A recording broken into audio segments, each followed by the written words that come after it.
जंगल के पास एक गरीब लकड़हारा रहता था।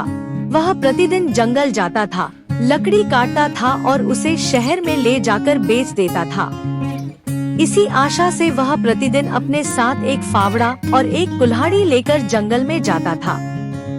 एक दिन वह खजाने की तलाश में जमीन खोदने लगा।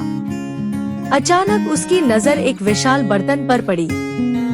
यह बर्तन देखकर वह बहुत खुश हुआ, मन ही मन सोचने लगा, ऐसा लगता है कि इस घड़े के अंदर कोई खजाना छिपा है, लेकिन किसी ने इसे जंगल में एक पेड़ के पास जमीन खोदकर दबा दिया है। वह खजाना देखने के लिए खुशी खुशी कड़ाही के पास गया और अपना हाथ अंदर डाला। जारी जब उसने घड़े में हाथ डाला तो पाया कि घड़ा अंदर से बिल्कुल खाली है। उसने गुस्से में घड़ा उठाकर पेड़ के पीछे रख दिया और कुछ देर तक खजाने की तलाश में जमीन खोदता रहा, कुछ भी हाथ नहीं आया। उसने गुस्से में कुल्हाड़ी उठाकर पेड़ के पास फेंक दी और थककर पेड़ के पास बैठ गया। अचानक उसकी नजर कढ़ाई पर पड़ी। उसने देखा कि कुल्हाड़ी कढ़ाई में फंसी हुई थी और अब कढ़ाई में 100 कुल्हाड़ियाँ थी। उसे इन कुल्हाड़ियों को देखकर बहुत आश्चर्य हुआ और वह यह भी समझ गया कि यह कढ़ाई कोई साधारण कढ़ाई नहीं है, एक जादुई कढ़ाई, जहाँ इसकी एक कुल्हाड़ियों को 100 में बदल दिया गया है। उसने खुशी खुशी वह बर्तन उठाया और घर ले आया। लकड़हारे ने कड़ाही को एक कमरे में छिपा दिया। रात में उसने जादुई कड़ाही का दोबारा परीक्षण करने के लिए उसमें आम डाल दिए।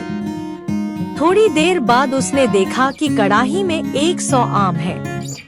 अब उसे यकीन हो गया कि यह सचमुच एक जादुई कड़ाही है। उसने इस घड़े से सोने के सिक्के आदि निकाले और उन्हें बेच दिया और अमीर बन गया। अमीर बनने के बाद वह दूसरे गरीब लोगों की मदद करता था। अगर कोई गरीब व्यक्ति उसके पास आता था तो वह उसे कभी खाली हाथ नहीं लौटाता था। इसीलिए वह अपनी उदारता के लिए पूरे देश में प्रसिद्ध हो गया।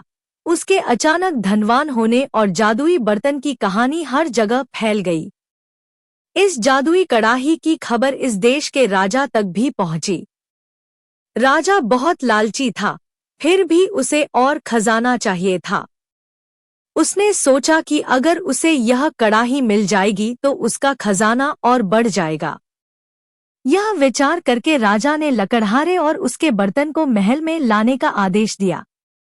सेवकों ने जाकर राजा का आदेश पूरा किया और लकड़हारे को बर्तन सहित पकड़कर महल में ले आए और वह उसकी जांच करने लगा। अचानक वह अपने कदम संभाल नहीं सका और उसका पैर कड़ाही में पड़ गया। अब जादुई कड़ाही के कारण 100 राजा बाहर आ गए। उन्हीं 100 राजाओं में से एक असली राजा था। बाकी सभी जादुई बर्तन के लालच में एक दूसरे से लड़ने लगे। इसलिए जादुई बर्तन के प्रलोभन में सभी ने एक दूसरे को मार डाला। इस प्रकार लालच के कारण असली राजा स्वयं जीवित नहीं बच सका। लकड़हारे ने चुपचाप अपना जादुई बर्तन उठाया और उसे लेकर घर चला गया।